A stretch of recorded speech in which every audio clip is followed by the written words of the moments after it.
준비 찬송 513장 합시다. 513장입니다.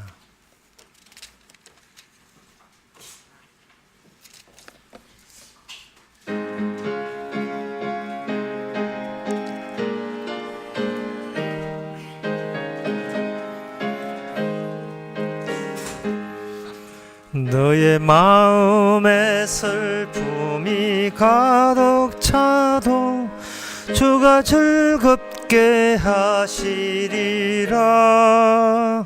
아침 해같이 빛나는 마음으로 저 십자가 지고 가라. 즐거운 마음으로 십자가 지고 가라. 내가 기쁘게 십자가 지고 가면 슬픈 마음이 위로받네. 때를 따라서 주시는 은혜로서 가난 심령의 힘을 얻고 그가 주시는 말씀을 기억하고 너 십자가 지고 가라. 즐거운 마음으로 십자가 지고 가라. 내가 기쁘게 십자가 지고 가면 슬픈 마음이 위로받네. 내가 맡은 일 성실히 행할 때에 주님 앞에서 상 받으리. 주가 베푸신 은혜를 감사하며 너 십자가 지고 가라. 즐거운 마음으로 십자가 지고 가라. 내가 기쁘게 십자가 지고 가면 슬픈 마음이 위로받네.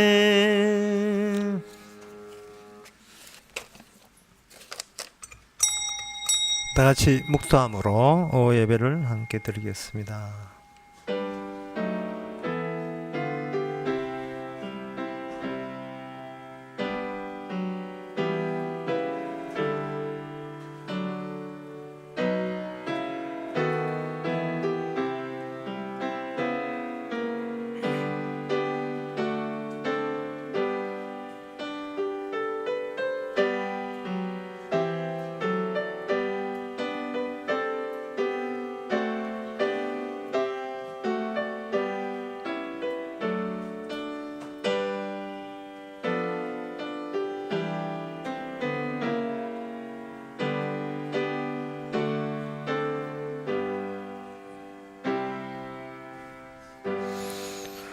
주는 나의 하나님이시라 내가 주께 감사하리이다. 주는 나의 하나님이시라 내가 주를 높이리이다. 여호와께 감사하라. 그는 선하시며 그 인자하심이 영원하미로다. 우리가 하나님 믿는 것이 아니고 하나님이 우리 속에 이미 접수하고 차지하고 점령했음을 믿게 하옵소서. 예수님 이름으로 기도옵나이다. 아멘. 찬송가 501장 합시다.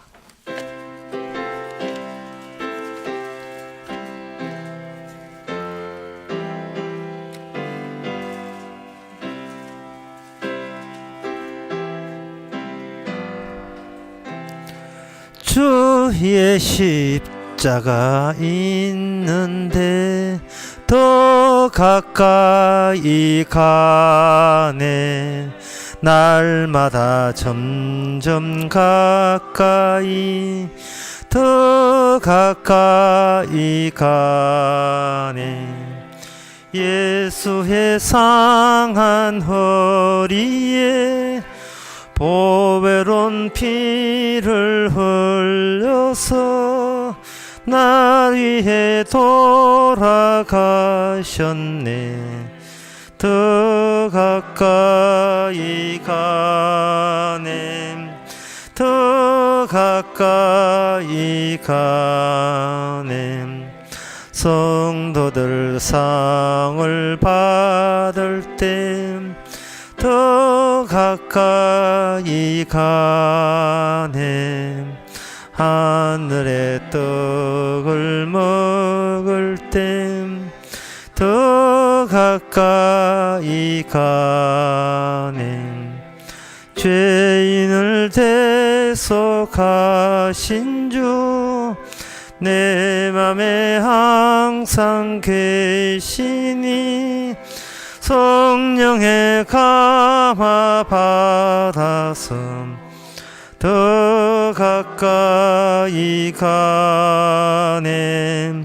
더 가까이 가네. 기도할 때에 우리가 더 가까이 가네. 날마다 사랑하면서 더 가까이 가네. 괴로운 일이 끝나고 즐거운 일이 오리니 멸류관 서는 자리에 더 가까이 가네. 더 가까이 가네. 이 시간 우리 한마음으로 기도합시다. 기도 제목은 결국은 우리가 없어질 존재입니다. 따라서 나중에 없을지라도 지금부터 결국은 없어질 존재인 것처럼 우리가 사라지면 남는 것은 주의 말씀만 남는다는 것. 그의 주의 말씀으로 계속해서 우리가 살아가고 있다는 것을 깨달을 수 있도록 다 같이 기도합시다.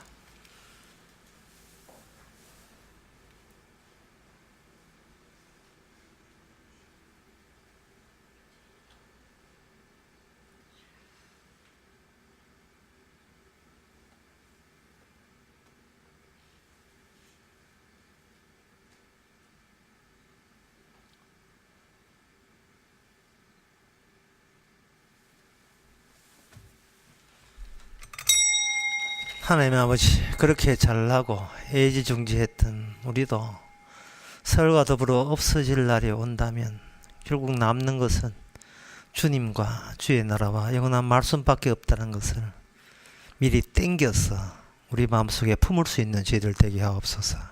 예수님의 이름으로 기도합나이다. 아멘.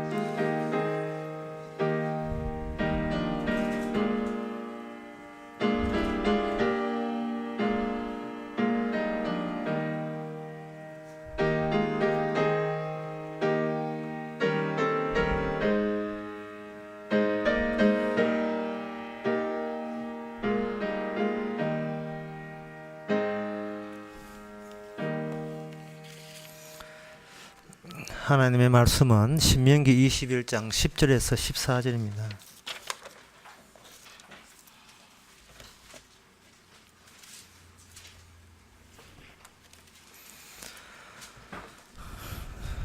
구약성경 294페이지 제가 읽겠습니다.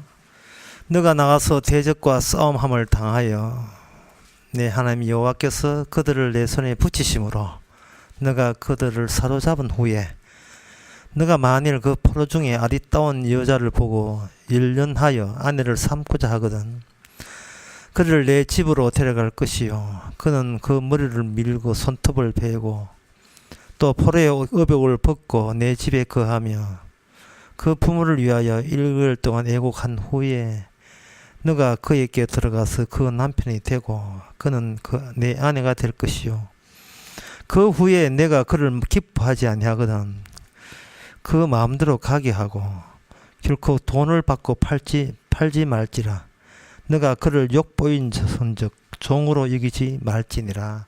아멘. 성경을 우리가 보면서 정조준해서 핵심을 보는 것, 그게 상당히 중요합니다. 오늘 본문 같은 경우에 두 가지 경우가 나옵니다. 하나는 전쟁에 관한 이야기, 전쟁에서 승리해서 포로 잡은 이야기.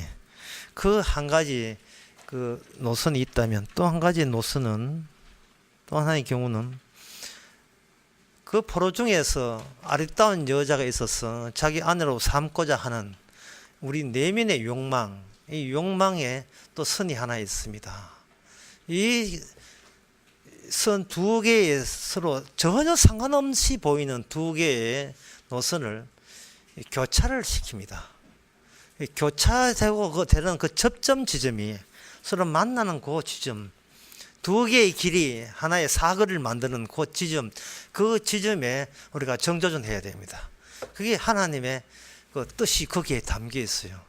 상관없이 보이는, 전쟁하다가 갑자기 연애하다 가지고 여자 하는 이야기를 왜 끄집어오느냐. 상관없어 보이는 것이 그 교차점을 형성합니다. 거기에 하나님의 뜻이 담겨 있고요.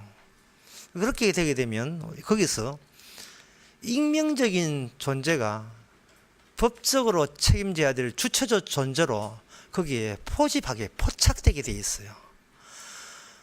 우리는 태어날 때부터 나는 남을 알아도 남은 나를 안 알아주기를 은근히 기대하고 있어요. 내가 보여주는 것만 남들이 알아채고 박수 쳐주고, 내가 숨기고 싶고 안 들키고 싶은 것은 끝까지 영원토록 남들에 의해서 노출되지 않기를 바라는 겁니다.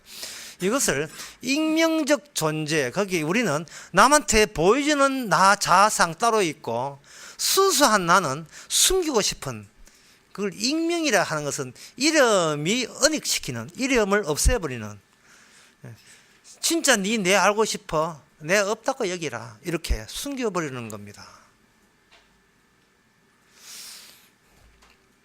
우리 삼촌이 서울에 삼촌 있는데 물론 교회 안 나가죠. 물론 복음 모르고. 그런데 내가 목사 같으면 너희들은 뭐 어떻게 성경을 가르치느냐, 성경에 대해서 어떻게 해석하냐, 이걸 묻는 이고, 한 5년 만에 이렇게 만났는데 대뜸 하나님이 교원 몇 명이고 헌금 얼마나 나오는 거. 이것은 소통하는 방법이 있어서, 니는 내하고 내 족하고 우리 친척이니까 니와 나와 공동적인 관심사를 하려면 니는 평생 동안 얼마나 출세했느냐, 난 이만큼 출세했는데 니는 얼마나 출세했는가, 그걸로 내 보이고 싶은 거예요. 근데 나는 그 삼촌에게, 삼촌 그 성경 말씀을 어떻게 해석했습니까? 이래 다 버리면 이것은 자기가 감추고 싶은 부분이에요. 왜냐하면 이 성경을 보게 되면, 성경을 본다는 것은 주님의 법에 포착이 되는 겁니다. 성경을 보는 순간 하나님 앞에서 나는 어떤 모습인가 들통나는 입장이었어요. 그러면 거기서 뭐가 잘하냐 하면은, 우리가 말씀이 다가옴으로써 평소에 안 하는 짓이 나오는데, 그게 무슨 짓이냐 하면 바로 성경 말씀에서 질문을 유발하는 그러한 현상이 납니다. 하나님, 이 뜻은 무슨 뜻입니까? 이거는 뭔 뜻입니까? 이건 뭔 뜻입니까?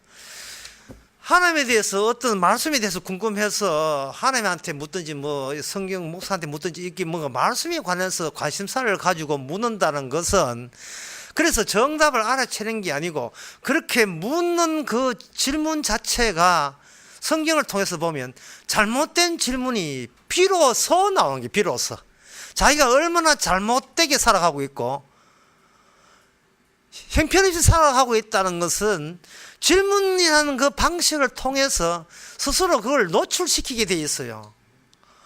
정답을 알아서 세상하면 되는 게 아닙니다.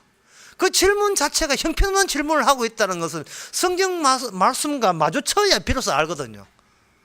그 교회 몇 평이고 거기에 난방 잘 되고 이런 식으로 나와버리면 끝까지 겉도는 게 되는 겁니다. 우리 친척 가운데 합동측이 몇 명이고 이제 통합측이 몇 명이고 장로 교인, 우리 교인이 몇 명이고, 이러면 계속해서 이것은 남한테 보여주고 싶은 가짜 자기를 계속 내뿜는다는 것은 진짜 자아는 계속해서 언익된 존재로 유지하겠다는 겁니다. 내가 감추고 싶은 것을 제발 좀 건드리지 마라. 예, 말씀이 오게 되게 되면 그 말씀에 대해서 자기가 정리가 잘 안 되어 있으니까, 정리 안 되어 있으면 자기는 하나님 보시기에 무식한 사람 되잖아요. 그럼 무식한 사람이 되게 되면 지금까지 내가 남한테 대외적으로 쌓아나왔던 나 잘난 존재라 하는 것이 이게 구멍이 생겨버리고 이게 펑크가 난다 이 말이죠. 계속 잘난 존재로 과시한다는 것은 못난 부분은 나는 남한테 안 들키고 싶은 거예요. 예를 들어서 20대 자녀가 있는데 취직했습니다. 아빠 취직해서 나는 한 250만 받습니다. 식당 박상머리에서 그 이야기를 아빠 엄마하고 이제 대화가 통한다고 하는 거예요. 그러면 아빠가 묻지요. 너는 그 취직해가지고 성경 하루에 몇 장 보느냐? 그러면 그 자식이 아빠가 바쁜데 일도 바쁜데 그걸 내한테 물으면 안 되지요. 네가 지금 하는 게 네가 바로 익명적 존재로 살아가는 거예요. 내가 보여주는 것만 너희들은 알고 내가 감추고 싶은 것은 나한테 지적질 하지 마세요. 나는 납니다. 부모를 할지라도 아버지를 할지라도 내 인생 내가 살아갈 테니까 돈만 대주고 딴 것은 일체 신경 끄세요 라는 것밖에 안 됩니다. 심지어 부부 사이도 마찬가지예요. 처음에 신혼 때는 같이 살고자 하다가 점점 같이 살 대상이 아니라는 것을 3개월도 안 돼가 4번 눈치채지요. 통장 따로 관리해야 되겠구나. 이 큰일 나겠대, 자차나면. 이렇게 그 강을 어떤 위기를 느끼는 거죠. 그래서 그 결혼을 하든 뭐 하든 간에 인간은 이상스럽게 자기 자신의 본심을 숨기고 싶은 거예요. 하나님께서는 이스라엘 백성들에게는 그걸 허용하지 않습니다. 말씀을 주는 겁니다. 네가 전쟁에 나와서 승리하고 포로 잡아라. 이런 이야기가 하게 되면 이스라엘 사람들은 이제 고맙습니다. 우리가 이렇게 일방적 승리를 제공해서 포로까지 주니까 세상에 이런 좋은 하나님은 어딨느냐 이래 나오죠. 근데 갑자기 아니고 거기다가 또 3번나 시켜버립니다. 네가 포로 중에서 이쁜 여자 있어서 이쁜 여자 안으로 삼고자 하는 안으로 삼때 그게 전쟁에 내가 승리자라는 그 기분 도취가 이미 그 여자를 아내로 삼은 순간부터는 네가 그걸 끝내라. 나는 승리자고 너는 패배자의 여자야 라는 것을 이미 결혼이라는 그 법적으로 들어오면서 이미 그거는 손을 틀어야 되는 거예요. 손을 틀어야 되는 겁니다. 그런데 그게 아니고 너는 못난 집안이고 나는 잘난 집안인데 네가 불쌍히 여기서 나와 네 결혼해 준다. 이것이 결혼하고 난 뒤는 손을 틀어야 되는데 결혼하고 내내 너희 집에서 혼수 얼마나 해왔노? 예, 네가 이게 이불 하나를 해왔나? 막 그냥 빈손으로 왔느냐? 이런 식으로 계속 해버리면 이 결혼 생활을 계속 하겠다는 것인지 말겠다는 것인지 계속 처음 그 노예로 삼는 걸 계속 노예로 삼는 걸 해버리면 안 돼요.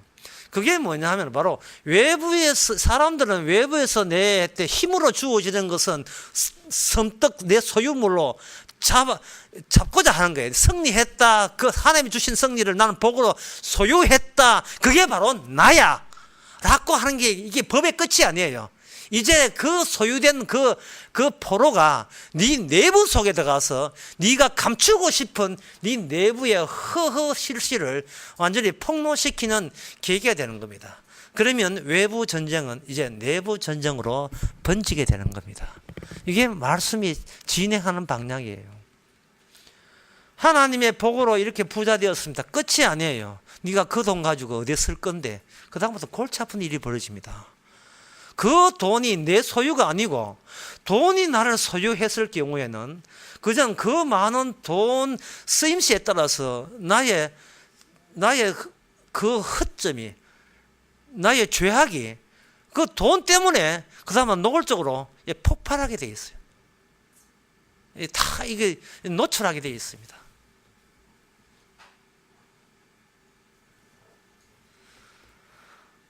참 그런 것을 제가 많이 저도 그걸 원하는 게 아니고 우연찮게 그런 것을 많이 듣게 돼요. 사직 이야기 하려고 하지 참 그때 뭐 하다 마는 복음을 위해서 또 쓰고 싶어. 지금 이게 갈등을 일으키는데. 자기 가족은 복음을 모르는 그 동네가 돼가지고 뭐 목사 장로에 해도 결국 유산 때문에 싸운다는 거예요. 그 이야기를 들었어요. 그게 외부적으로 목사니 또 장로니 하지만 내부에 들어가 버리면 돈 욕심 앞에서 자기가 숨기고 싶은 자는 끝까지 숨기고 싶고 돈만 가지면 유산 많이 챙기면 복이 아니냐 이런 식으로 나오는 그 법적으로 포착된 법적으로 책임을 져야 될 하나님의 법에 의해서 노출된 존재로서 그러한 계기로 우리는 다들 살아가고 있거든요. 그래서 오늘 본문을 보면서 외부에서 전쟁에 승리했다. 그러니까 저 여자들 고르는 것은 이제 내 소가이다. 나 승리자고. 저 여자는 패배 포로 잡혔으니까 이쁜 건 나와 하고 내 마음대로 고를 수 있다고 본 겁니다. 춘향전에 그런 대목이 나와요. 춘향전에 거기 사또가 부임했는데 그 사또가 제일 먼저 하는 일이 뭐냐 하면은 그 기생들 그 마을 기생들 불러내가지고 사머리 춘심이 또 화가 나겠다. 이 함부로 보면 곤란하겠다. 뭐시기 해가지고 그중에 제일 이쁜 거. 그러면 사또는 이방이 그렇게 하니까 이방이 이제 비선 실세 아닙니까? 그게 이렇게 하니까 에이 하고 시었다는 마음에 든다고 에이 내 소문 듣기는 춘향이가 최고라는데 이게 무슨 짓입니까? 이게 나는 완전 그 주민들을 포로 잡은 것처럼 되잖아요. 그런데 그게 우리는 사또복을 욕하지만 사또가 만약에 내가 사또의 권력을 만약에 장악하고 있다면 사또됨이 이를 위함이 아니니까 하고 이것 때문에 사또대가 뭔가 남이 누릴 수 없는 걸 누릴 때 이게 나의 바로 익명적 존재에서 바깥으로 보여주는 나는 이 정도야를 보여주는 그런 가짜 자아성을 내놓는 겁니다. 모든 인간이 남의 시선을 의식해서 나 이 정도야 그걸 힘으로 삼고 오늘도 열심히 일하잖아요. 조금만 참으면 남들이 부러워할 존재로서 나는 그 내 존재를 내세울 수 있다. 하지만 사실은 진짜 숨기고 싶은 건 따로 있는 거예요. 하나님은 그걸 용납하지 않고 말씀으로 법으로 찾아가는 겁니다. 그 여자에 대해서 그 포로에 대해서 네가 함부로 할 수 있다고 덥석 물게 되면 네가 무는 게 아니고 오히려 물렸다. 여호와의 전쟁은 그거 네가 소유로 끝나는 것이 아니고 네가 소유했다고 여기는 그것에 네가 도로 물려서 이제 본격적으로 네 내부에서 여호와의 전쟁을 한바탕 붙을 거야. 너는 법적으로 책임져야 돼. 라는 거 책임져야 될 그 내용이 여기 나오는 겁니다. 오늘 내용에 보게 되면 11절에 보면 우리의 주목을 끌죠. 네가 만일 그 포로 중에서 네모 여자를 보고, 자, 네모의 빈칸에 뭐가 들어가냐? 성경에 보니까 포로 중에 아리따운 여자를 보고, 옛날 지금이나 하여튼 나이를 불문하고, 아리따움에 왜 그렇게 매료들은지, 선악과 따먹을 때도 보금직도 하고 먹음직도 하고 탐스럽기도 해서 따먹었잖아요. 예? 그 선악과가 뭐가라면 안 따먹었을 거예요. 아름다운 열매기 때문에 따먹었다 말이죠. 아름답다는 거. 그 인간은 영원히 아름다움의 포로가 되는 겁니다. 이것이 인간의 내부에 이미 장착되어 있어요. 외부에 그럴싸해서 자기가 권력자로 우겨도 내부의 아름다움한테는 우리는 그 아름다움의 포로가 되는 겁니다. 그래 외부 전쟁에서 영웅이 된다 할지라도 내부적으로 우리는 계속 영으로 남을 수가 없습니다. 내 아름다움에 우리는 자신의 스포로가 되고 싶어요. 그렇다면 여자도 그렇고 남자도 마찬가지고 여자는 보석 이런 게 아름다움에 남자는 그 보석을 지닌 여자의 아름다움에 또 매료되어서 자신의 스포로가 되죠. 그러면 인간은 본인이 권력자롭고 내세울 형편이 못 됩니다. 내가 미처 모르는 어떤 무엇에 얼마든지 종으로 스스로 무릎을 꿇을 용의가 되어 있는 그 무엇에 대해서 우리는 아직도 감을 잡지를 못합니다. 돈에 굴복하지만 돈보다 더 센 게 또 있다는 것을 우리가 몰라요. 그러한 기회를 주기 위해서 주님께서는 전쟁에서 아름다운 여인이 그 전쟁의 포로로 잡혀왔습니다. 우리들 가운데 뭐 그런 아름다운 여자가 없으니까 우리는 안심 푹 놓고 보시기 바랍니다. 이 아름다운 여자를 보고 연연하여 자기 그걸 차지하려고 하겠죠. 이거는 사람도 그렇고 짐승도 그렇고 세상의 모든 것이 어떻게 그 아름다움에 전부 다 매료되어 있는 것 같은 느낌 들어요. 어떤 마을에 어떤 마을이 있는데 그 마을에는 사람들이 암컷 관리를 그렇게 잘했어요. 개들을 키우는데 암컷 관리를 그렇게 잘했어요. 그러니까 암컷이 한 5마리 있었는데 줄곧 암컷은 새끼를 안 낳아요. 그리고 마을 사람도 새끼 낳는 걸 귀찮아하고 개 자꾸 도와다니면 귀찮아니까 사러 들어가니까. 그런데 그 마을에 수컷이 한 마리 있는데 수컷이 한 마리 오서부터 어느 날 그 암컷 5마리가 동시에 26마리의 새끼를 낳았어요. 심증은 가는데 물증이 잘 안 가는 경우거든요. 그래서 방송이나 조사를 시작했습니다. 말씀 절대로 우리 암컷은 그런 게 아니고 획질 나쁜 암컷도 아니고 분명히 가만히 보니까 수컷 하나 저기 굉장히 수사한 거예요. 그런데 수컷의 그 여자 주인은 아주 강경하게 자기의 수컷 개에 대해서 변호해 놨습니다. 우리 수컷은 내가 단도리를 철저하기 때문에 절대로 저 동네 밑동네 5마리 암컷에 대해서 어떤 짓을 하지 않았다고 강력하게 아주 반대를 했어요. 그래서 검사에 들어갔습니다. 윤자 검사를 했어요. 새끼 26마리를. 윤자 검사를 해가지고 쭉 조사를 해보니까 일치. 26마리 새끼 전부 다 일치. 그 수컷과 자연의 일치가 자연의 이치입니다. 수컷 아줌마는 이상하다. 내가 단도리를 잘했는데 수컷 관리를 잘했는데 수컷 본인도 지 수컷 본능에 관리 안 되는데 주인이나 관리 되겠습니까? 암컷 수컷 다 관리가 안 돼요. 따라서 지금 포로가 됐니 뭐 했니 해도 하나님의 전쟁이니까 어떻게 법을 줘도 제가 이야기하고 싶은 거예요. 법을 백날 줘도 법을 지키는 기대는 하지 마세요. 이 법을 준 것은 우리가 이 법에 대해서 너무 심하지 않습니까? 그러면 그럼 어떻게 하란 말입니까? 이러한 반발을 통해서 우리가 평소에 법에도 초월한 어떤 법에도 얽매이지 않고는 완전한 나 자아를 따로 꼬셔놓는 거, 다시 딱 꿍실러 놓는 거.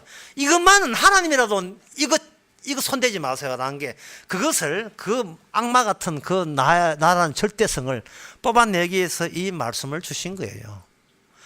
아름다운 여자를 왔을 때는 남편이 승리자가 되는 겁니다. 그러나 그 자체가 이미 아름다움 자체에 자기가 패배자 됐다는 것을 감을 못 잡아요. 그래서 데려와서 하면서 남자는 계속 궁시렁거리겠죠. 네가 아름다워도 백날 아름다워도 무슨 소용있어. 니는 내 아니면 니 죽었어. 니는 영원한 나의 포로야. 이런 감을 갖고 있겠죠. 그래서 포로의 어배를 벗기고 집에 와서 그 1개월 동안 예고한 후에 너가 그에게 돌아갔어. 자, 여기서 두 개의 노선이 교차를 이루고 교차 이루은 가운데 그 접점 지점에서 우리가 정조준해야 될 그 믿음의 내용, 복음이 나온다고 제가 아까 구조를 설명했지요. 지금 이 그 포로된 아름다운 여자가 그 집에 그 1개월 동안 애국한 후에 그에게 들어가서 그의 남편이 된다 할 때 이것은 하나님께서 뭘 이야기하냐 하면은 지금도 이게 참 그 사람으로서는 참 굉장히 이해하기 힘든 깊은 내막의 진리에 관한 건데요. 여자에서 남자로 사적으로 이렇게 접근할 수가 없게 돼 있어요. 성경 자체가 그래요. 사적으로 거기 여자 개인이 여자를 벗어고 하나의 인간으로서 남자에게 오지 못하게 돼 있어요. 여자가 어떤 남자에 갈 때는 전체 여자의 대표성을 가지고 한 남자한테 시집 오게 되어 있습니다. 제가 지금 굉장히 어려운 말을 했어요. 그리고 남자가 자기 아내를 하나 뽑을 때 그거는 내 아내라는 입장에서 개인으로서 그 여자를 내 아내로 하나를 삼는 게 아니고 전체 남성을 대표해서 그 중에 여자 하나를 데려오게 되었어요. 그러니까 여자는 여자 따로 분류하게 돼 있고 남자는 남자 따로 분류를 하게 돼 있어요. 개인이 되어버리면 여자라는 그 본성을 벗어버리고 남자는 벗어버리고 1대1을 만나자. 절대로 성경은 1대1을 만나는 인간은 남자 여자 1대1을 만나는 게 아니에요. 그게 왜 그러냐 하면 처음부터 질문을 새로 해야 돼요. 왜 하나님은 인간이 남성 여성 자기 몸에 한꺼번에 다 양성을 다 지니셔서 왜 어떤 사람은 남자 왜 어떤 사람은 여자로 만들었습니까? 거기에 대한 답변을 우리가 하나님한테 하게 되면 그 아까 이야기했지만 그런 질문 자체가 그 질문을 하는 자체가 이미 우리가 뭔가 캥기는 게 있고 이거는 참 안 그랬으면 좋겠다는 그걸 의식하면서 불만을 섞인 태도로 질문을 하는 게 돼요.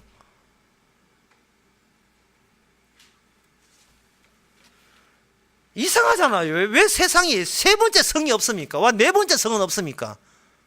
왜 남자 아니면 여자 아니면 남자입니까? 그럼 하나님이 왜 그렇게 하면 불만이가? 불만이 와도 우리가 이해가 안 되잖아요. 왜 남자 여자 말고 남성 여성 갖춘 사람 그것도 한 30%, 33% 이렇게 되는데 왜 남자 50% 여자 50% 왜 그렇게 됩니까?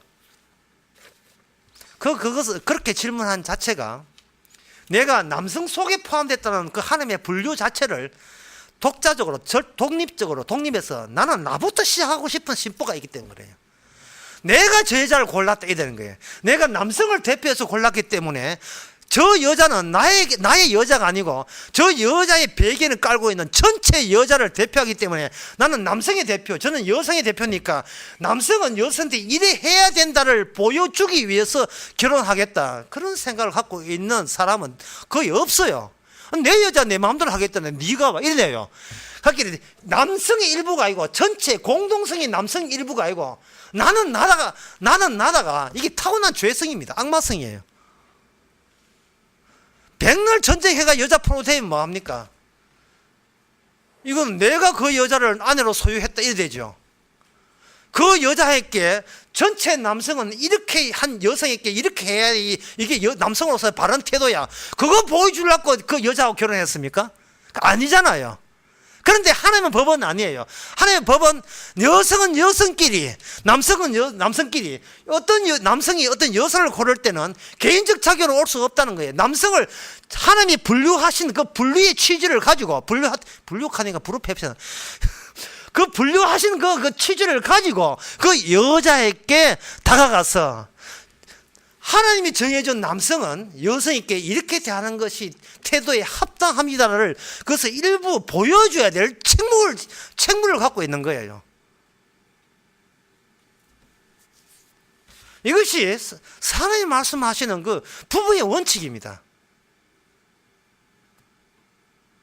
감히 남성 세계가 감히 여성 세계를 발을 들어 놓은 거예요. 그러면 그 분류한 그 하나님께서 남성에서 따로 떼놓았잖아요. 떼놓은 것을 부부가 되어서 한 몸 되게 했다면 한 몸 되게 접착시키는 그걸 이렇게 엮여시키는 그 교류에 떼내게 했던 처음부터 남성 여성 떼내게 했던 그 떼내신 원리가 접착하면서 그 원리가 더 새롭게 부각되는 하나의 계기로서 하나님은 결혼이라는 것을 붙여준 거예요.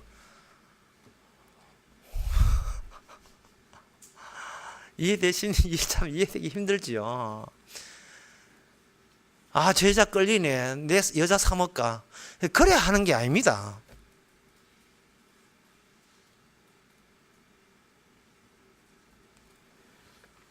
방송에 보니까 어떤 사장님인데 본처 있고 또 따로 또 여자 하나 있고 또 자기 회사 격리팀 뒤에 여자 하나 있고 또 새로 사귄 것이 뭐냐 하면은 이혼하고 난 뒤에 이혼한 그 여자를 계속해서 좀 사귀고 있고, 그래서 총 5명이 나와서 화제거리가 되는 그 화제를 가지고, 예, 그 기자들이 이야기하는 대목이 나왔어요. 그러니까 그 사장님은 내가 마음에 드는 여자를 내가 골랐다는 겁니다. 그것이 하나님의 법에 어긋나는 거예요. 그러면 내 마음에 드는 여자하고 내하고 평생, 니만 강을 건너지 마라 해서 하면서 평생 같이 오손도손 오직 그 여자만 사랑하는 사람은 어떠냐? 그것도 하나님의 뜻이 아니에요. 그러니까 인간치고 하나님의 뜻을 순종하는 사람이 없어요. 부부치고. 하나님께서 분류시킨 그 원리를 같이 부부됨으로써, 이것 때문에 남성은 남성 전체로, 여성은 여성 전체로 이렇게 떼놓았구나. 그것을 평생 보여주는 그러한 모습을 보이는 그런 일을 하라고 부부되게 하신 겁니다. 그게 오늘 법에 나와요. 14절에 그 후에 내가 그를 기뻐하지 아니하거든 그 마음대로 가게 하고 결코 돈을 받고 팔지 말지니 너가 그를 욕보인즉, 여기 욕보였다는 말이 있어요.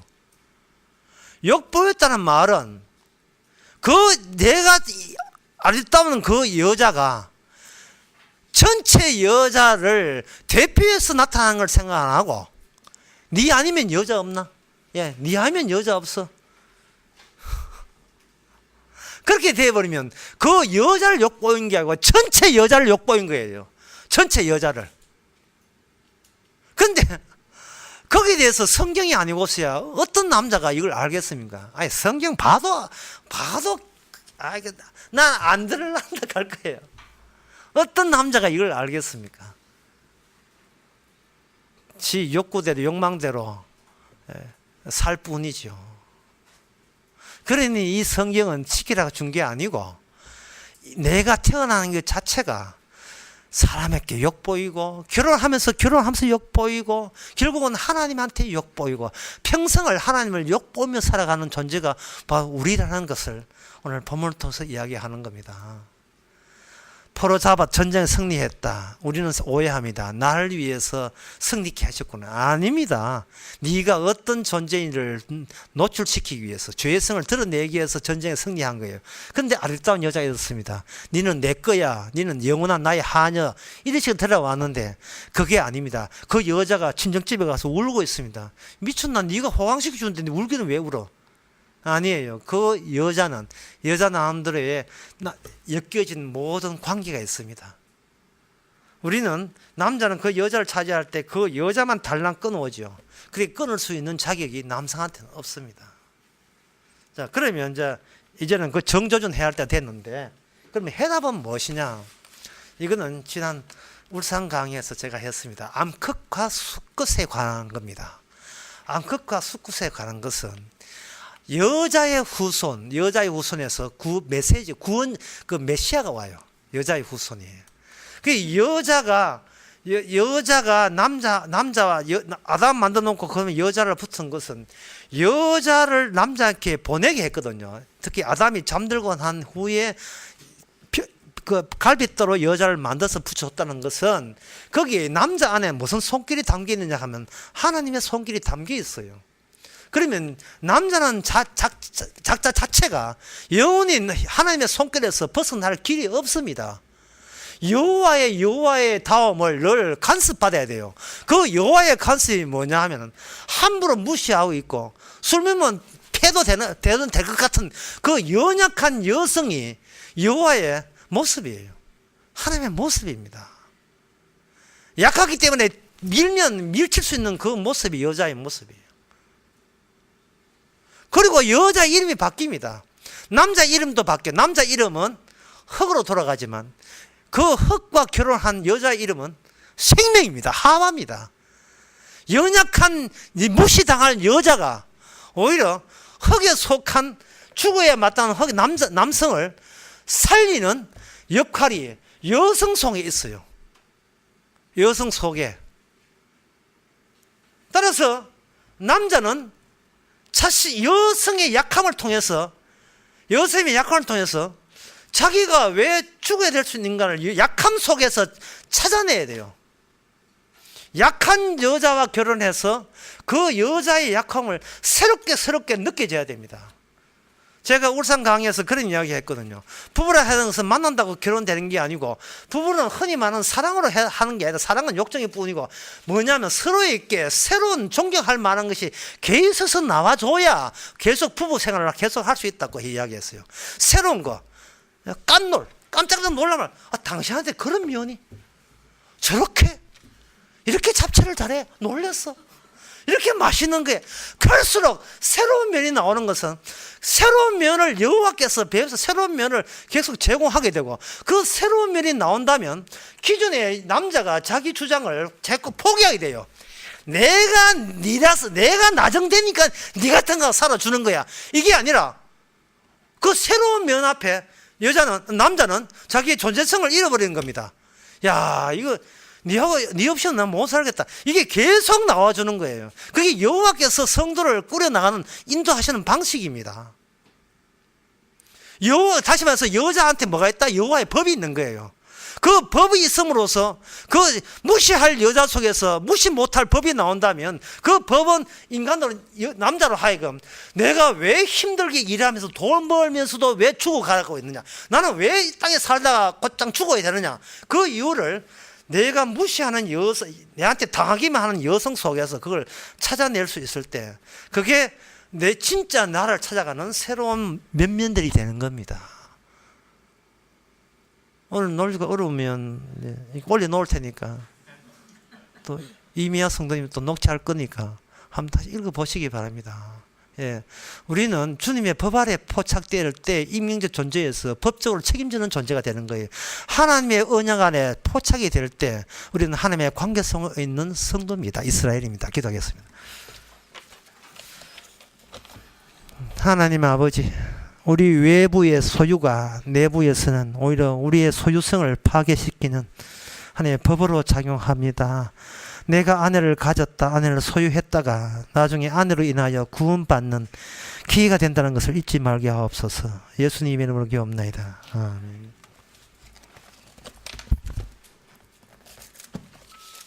찬송가 495장 하겠습니다.